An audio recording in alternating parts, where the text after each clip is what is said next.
Sa umaga, hinatid ni Jerry sa paaralan ang dalawa niyang anak na babae, sina Rachel at Connie. Siksikan ang trapiko, nagbabalita ang radyo, at kumakanta ang mga bata sa likurang upuan. Dedikado si Jerry sa kanyang pamilya. Nakikipagbiro siya sa asawa niyang si Karen, at sinabi sa mga bata na maghanda para sa pancakes. Iniulat ng balita ang mga kakaibang pagkalat ng rabies na nangyayari sa ibang mga bansa. Habang nakikinig siya ng mabuti, isang mabilis na police car ang bumangga at nabasag ang salamin sa gilid niya at humarurot palayo. Nalilito, bumaba si Jerry ng sasakyan para tingnan ang pinsala. Bigla, sunod-sunod na humarurot ang ilang police car na dumaan sa kanya. Nang bumalik si Jerry sa kanyang sasakyan, isang napakalakas na pagsabog ang sumabog mula sa isang kalapit na gusali. Isang pulis ang sumigaw sa kanya na bumalik agad sa kanyang sasakyan. Pero bigla, isang truck na nawalan ng kontrol ang bumangga sa kanya at tumilapon siya. Si Jerry, na dating investigador ng United Nations, ay agad na nakaramdam na may napakasamang nangyayari. Humandar ang kanyang instinct at nagpasya siyang sundan ang humaharurot na sasakyan. Sinamantala niya ang daang nalinis ng truck at humarurot palayo sa kaguluhan. Pero noon din, inatake ng hika si Rachel dahil sa takot. Habang lumilingon si Jerry para aliwin siya, isang ambulansya ang bumangga sa kanilang sasakyan at tumaob ito. Natigilan si Jerry at si Karen dahil sa malakas na impact. Sa kabutihang palad, ayos lang ang lahat. Sa labas, gayunman, bumagsak sa ganap na kaguluhan ang lahat. Ang mga tao sa paligid ay tila nahawa, kumikilos na parang mga zombie, na umaatake at kumakagat sa sino mang makita. Mabilis na naging isang nakakatakot na bangungot ang kalye. Nang makita niyang dumarami ang mga taong nagbabago sa paligid niya, agad na kinuha ni Jerry si Connie, at siya at si Karen ay nakakita ng isang RV sa malapit na may mga susi pa sa loob. Bigla, isang grupo ng mga zombie ang sumugod papunta sa kanila. Matapang na sinipal ni Karen ang isa palayo, at biglang iniikot ni Jerry ang manibela para matanggal ang isa pa. Mabilis silang umalis ng lungsod sa abot ng makakaya. Sa loob lamang ng ilang maiikling minuto, bumagsak sa mga zombie ang buong estado ng Pennsylvania. Nagmaneho si Jerry hanggang makarating sila sa isang liblib na lugar sa kanayunan. Lumala ang hika ni Rachel, kaya napilitan si Jerry na huminto. Noon din, nakatanggap si Jerry ng tawag mula sa dati niyang kasamahan, si Thierry, na ngayon ay Deputy Secretary General sa United Nations. Nangako si Thierry na magpapadala ng helicopter para iligtas sila bago magdilim.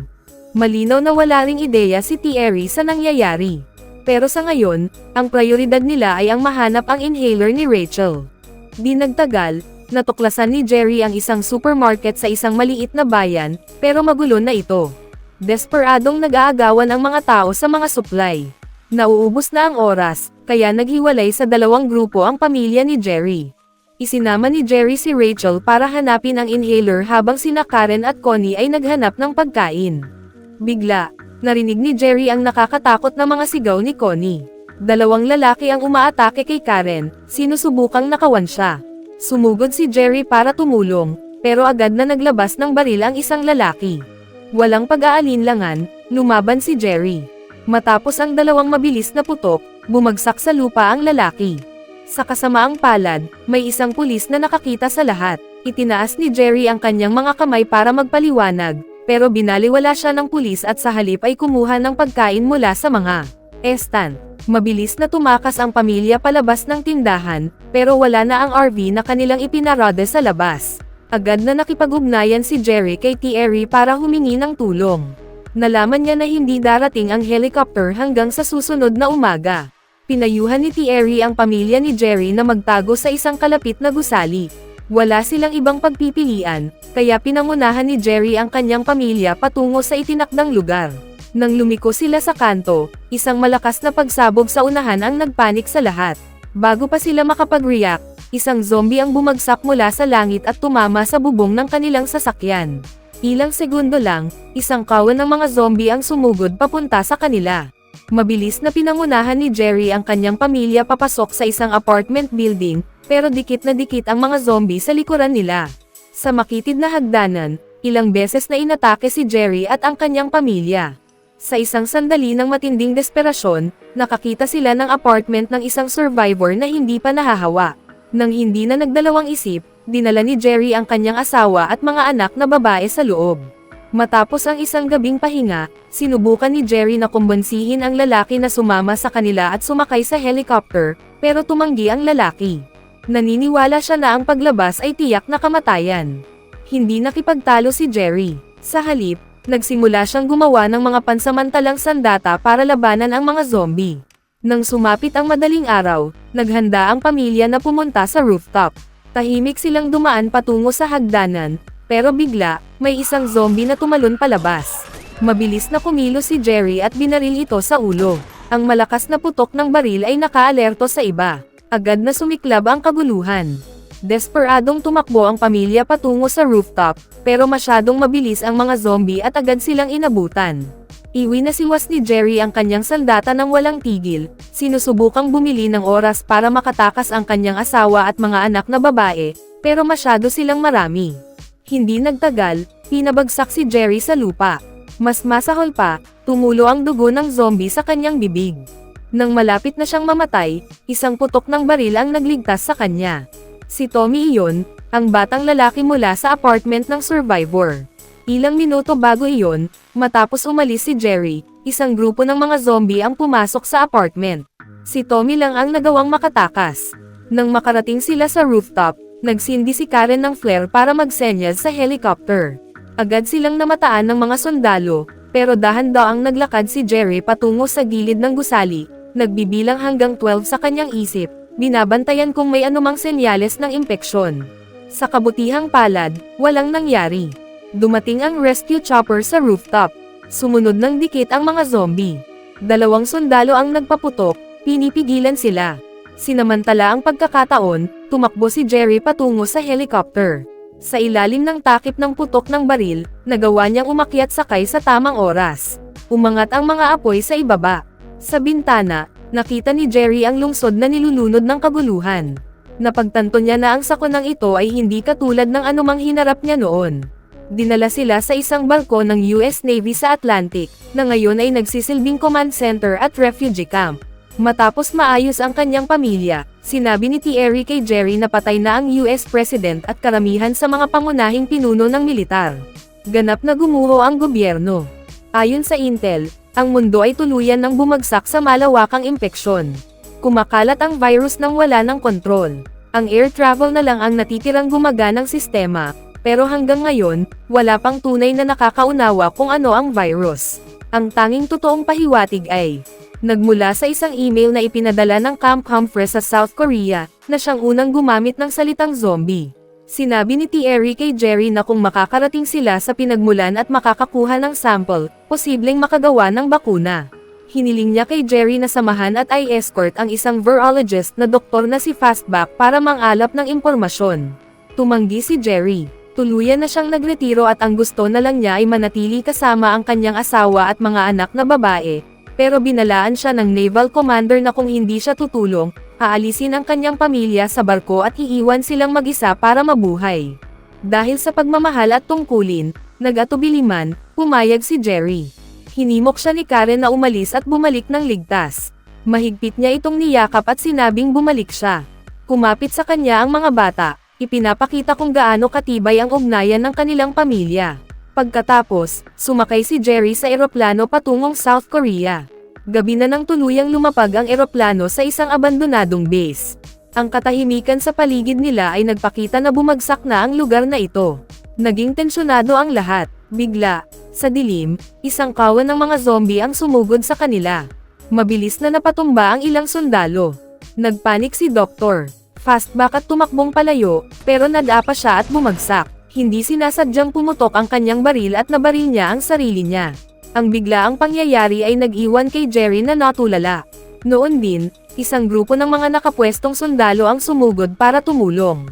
Sumenya si Captain Speak na kailangan nilang umalis agad. Wala nang oras para mag-isip. Wala nang ibang magawa si Jerry kundi sumunod sa squad at lumaban palabas. Hindi nagtagal, nakabalik sila ng ligtas sa base. Ngayong patay na ang virologist, kay Jerry na napunta ang misyon. Mula kay Speak, nalaman niya na ang mga zombie ay sobrang sensitibo sa tunog. Ang pagbaril sa kanilang katawan ay makakapagpabagal lang sa kanila. Ang tanging paraan para patayin sila ay isang headshot. Pagkatapos, dinala ni Speck si Jerry sa lab, pero nasunog na ang lahat doon. Sa kama ay nakahiga ang mga labi ng ikalawang nahawa, isang military doctor mula sa kampo. Iniimbestigahan niya ang sanhi ng pagkamatay ng unang nahawa, pero hindi inaasahan, nabuhay muli ang patay na lalaki. Ang hindi handang doktor ay nakagat at hindi niya namalayang naibalik niya ang virus sa kampo, na siyang nagsimula ng outbreak. Pero nanatiling misteryo ang tunay na pinagmulan ng impeksyon. Kakaiba, hindi inatake ng mga zombie ang isang sundalo na may pile.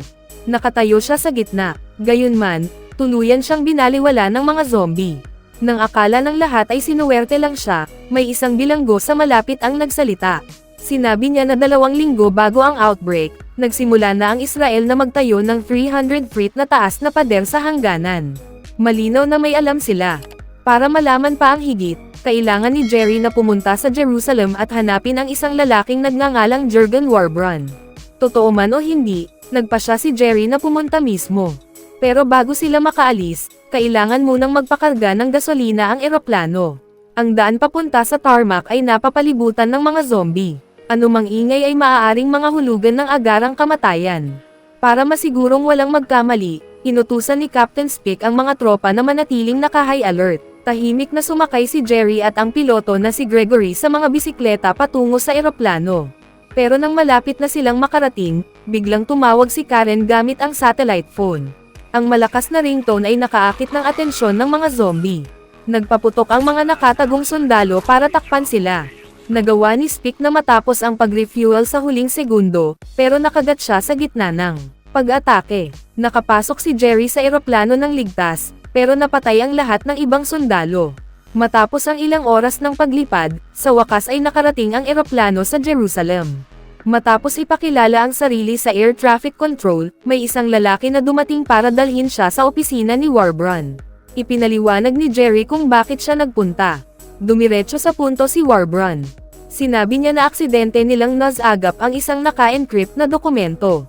Nabanggit doon na nilalabanan ng India ang mga zombie.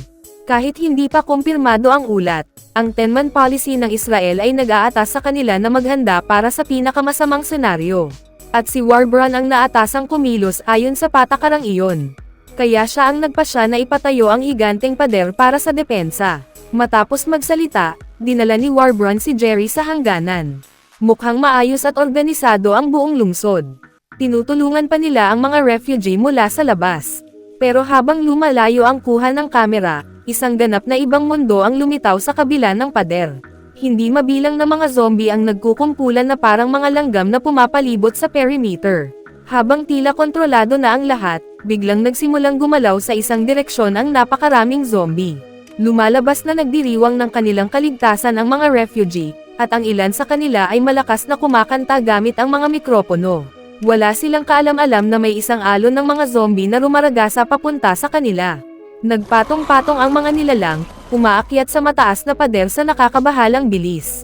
Sinubukan ni Jerry na sumigaw at balon sila, pero huli na ang lahat. Nakalampas na sa harang ang mga zombie at bumagsak pababa na parang malakas na ulan.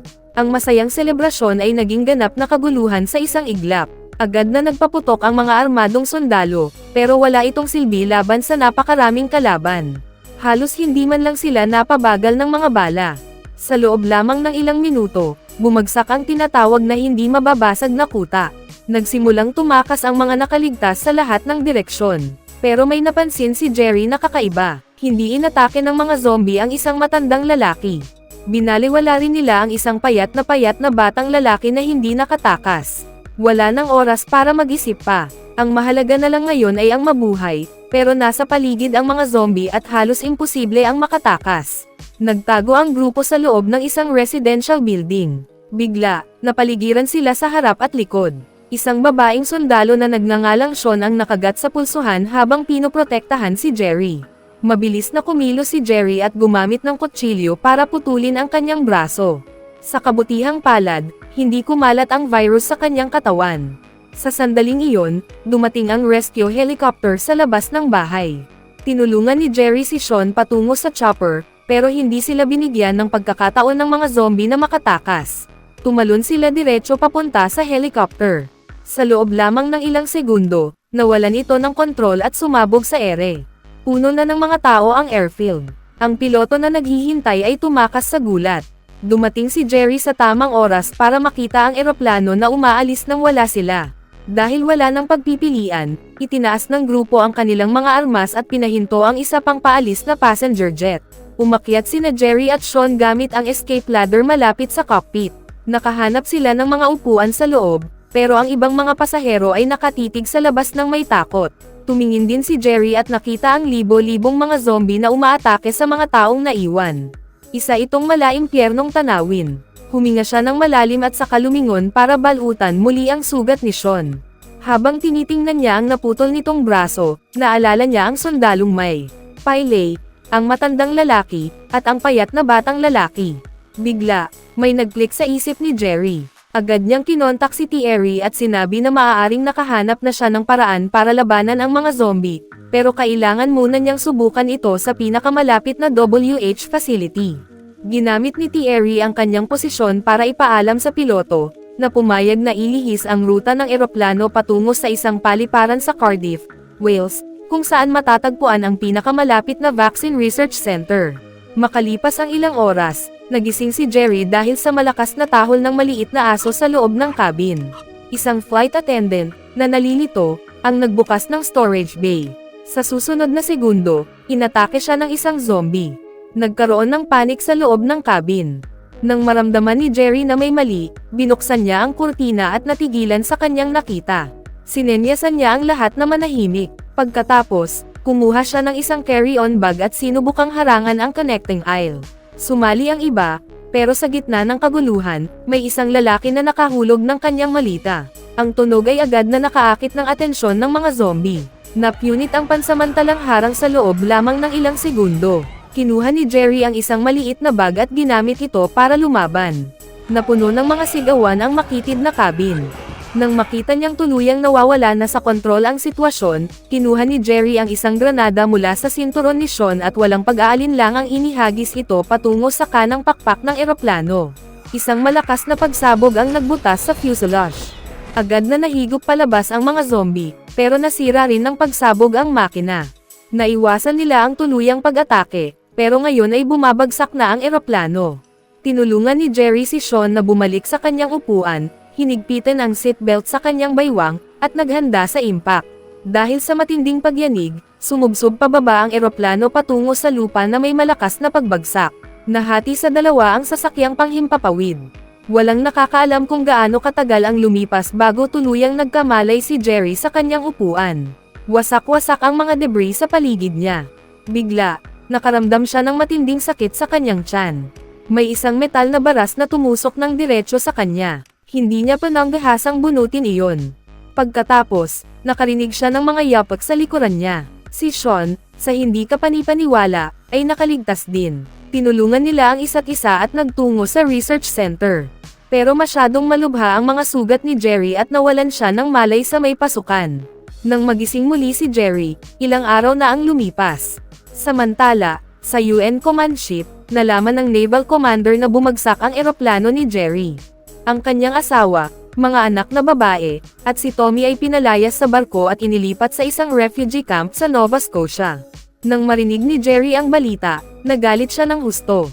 Isinugol niya ang kanyang buhay para hanapin ang pinagmulan ng virus at ganito ang ginawa nila sa kanyang pamilya. Pero itinulak siya ng kanyang pakiramdam ng tungkulin na magpatuloy. Sinabi niya sa mga doktor ng WH ang mga kakaibang bagay na kanyang nakita, kung paano tila iniiwasan ng mga zombie ang ilang tao. Naniniwala si Jerry na inaatake lamang ng mga zombie ang mga malulusog na host dahil kailangan nila ng malakas na katawan para dalhin ang impeksyon. Kaya nila binabaliwala ang mga taong mukhang mahina o may sakit. Mukha itong random, pero ito pala ang pinakamalaking kahinaan ng virus. Kung may taong magmumukhang sapat na may sakit, baka hindi siya atakihin ng mga zombie. Maaari silang gumamit ng gamot para gayahin ang sakit o humanap ng ibang paraan para mag-disguise. Biglang may naisip ang doktor ng WHO. Ngunit upang masubukan ang teorya, kailangan nilang pumunta sa P4 lab sa kabilang gusali. Doon lamang may live pathogens. Ang problema, napuno na iyon ng mga zombie. Kapag nakagawa sila ng ingay, tiyak na kamatayan ang kapalit. Gayunman, kung gusto nilang makuha ang pathogens, wala silang ibang pagpipilian. Matapos magsuot ng basic protection, pumasok sina Jerry, Segan, at isang doktor sa isang tunnel patungo sa lab. Mabagal silang kumilos, hawak ang kanilang mga armas, at nakikinig sa anumang tunog. Ang kalat sa sahig ay patunay na may matinding labanan na naganap doon. Habang papalapit sila sa storage room, mas dama-dami ang mga zombie. Walang sino man ang nang-ahas magsalita, ngunit aksidenteng nabangga ng doktor ang isang cabinet. Isang zombie ang agad nagising. Mabilis na kumilos si Segan at binaril ito sa ulo. Ang malakas na putok ang sumaire sa katahimikan. Mula sa lahat ng direksyon, nagsidagsa ang mga zombie. Tumakbo ang grupo. Hinabol sila sa pasilyo. Upang makabili ng oras, nagpasya si Jerry na ilihis ang atensyon ng mga zombie mag-isa. Sinabihan niya ang dalawa na tumuloy sa lab habang hinampos niya ang isang metal bar sa hagdan upang maakit ang mga ito palayo. Sa gitna ng kaguluhan, pumasok si Jerry sa isang silid at ginamit ang istruktura ng pinto upang harangan ang ilan sa humahabol. Samantala, inaatake rin sina Segan at ang doktor. Tuloy-tuloy ang pagpasok ng mga zombie. Lumalala ang sitwasyon bawat segundo. Wala silang pagpipilian kundi umatras. Hinabol sila ng mga zombie hanggang sa safe zone. Sa huling sandali, nakapasok sila sa loob at mabilis na isinara ng ibang mga doktor ang pinto na siyang hamarang sa mga zombie. Sa kabilang panig, narating ni Jerry ang P4 lab. Maingat siyang tumingin sa paligid. Karamihan sa mga zombie ay sumunod sa ingay, kaya madali niyang nahanap ang pathogen storage room. Nakatingin siya sa mga vial at lalagyan, ngunit napuno siya ng desperasyon. Wala siyang ideya kung alin ang makakatulong. Habang nauubos ang oras, kumuha siya ng isang kahon at inilagay ang lahat ng posibleng sample. Ngunit bago siya makalabas, may isang zombie na nakatayo sa exit at nakatitig sa kanya. Wala siyang madaanan. Patuloy ang pagtakbo ng oras. Tiningnan niya ang kahon sa kanyang mga kamay. Isang mapanganib na ideya ang pumasok sa kanyang isip. Kumuha siya ng syringe. Tinitigan niya ang mga pathogen na walang label. Nag-alangan siya sandali. Pagkatapos, nag-iwan siya ng huling mensahe sa camera. Isinugol niya ang lahat at nag-inject ng isang hindi kilalang pathogen sa kanyang sarili. Ilang minuto ang lumipas. Hawak ni Jerry ang kahon at pinindot ang release ng glass door. At isang himala ang nangyari. Dumaan ang zombie sa kanyang harap at tuluyang binaliwala siya. Ang lahat ng nanonood ay natigilan, at napaluha sa tuwa. Gumana ang teorya ni Jerry. Sa hallway, casual niyang binuksan ang isang inumin, inubos ito, at sadyang gumawa ng malalakas na ingay. Dumating ang mga zombie, ngunit ni isa ay hindi siya inatake. Sa huli, sa tulong ni Thierry, muling nakasama ni Jerry ang kanyang pamilya. Dahil sa kanyang natuklasan, nakagawa ang mga bansa ng vaccine at ipinamahagi ito sa buong mundo sa pamamagitan ng airlift. Nagkaroon muli ng pag-asa ang sangkatauhan. Bago tayo magtapos ay isa-shoutout muna natin si Rain Kiefer, Zen, Soren TV, Krista Faustino, Shanai, Coach Elaine, A. Rivera from Cavite, Emren Yulama from Cotabato City, Jeffrey Pagtalunan from Jeddah, Saudi, John Mark De Vera from Caloocan, Simon Chavez Family, Napoleon Dictado from Pandacan, Manila City. Mag-subscribe na kung hindi ka pa nakasubscribe, pindutin na rin ang notification bell at like button para sa marami pang movie recap katulad nito, at mag-iwan ng comment down below. And as always, thank you for watching.